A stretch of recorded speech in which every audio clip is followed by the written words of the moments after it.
এক বাবা বিড়াল রাজমিস্ত্রির কাজ করত এবং সে খুব ক্লান্ত ছিল। তার ছেলে তাকে পানি এনে দেয় তৃষ্ণা মেটানোর জন্য।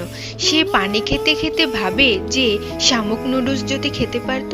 ছেলেটি তা বুঝতে পেরে টাকা নিয়ে যায় বাজারে এবং বাজারে গিয়ে সে শামুক কিনে আনে এবং তার সাথে কিনে আনে গাজর, তারপর শসা ইত্যাদি, এবং সে বাজার করে খুশি মনে বাড়িতে যায় এবং বাড়িতে গিয়ে সব কিছুকে সুন্দরভাবে ধুয়ে নেয় এবং ধুয়ে টমেটো তারপর শসা সুন্দর করে কেটে চুলায় নুডলস এবং শামুক দিয়ে দেয় এবং সেগুলোকে ভালোভাবে নেড়েচেড়ে রান্না করে টেবিলে তার বাবার জন্য পরিবেশন করে।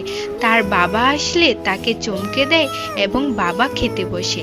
বাবা খেয়ে বলে যে সে খুব দারুণ বানিয়েছে, খুবই সুস্বাদু খাবার হয়েছে এবং তার সাথে হাই ফাইভ করে।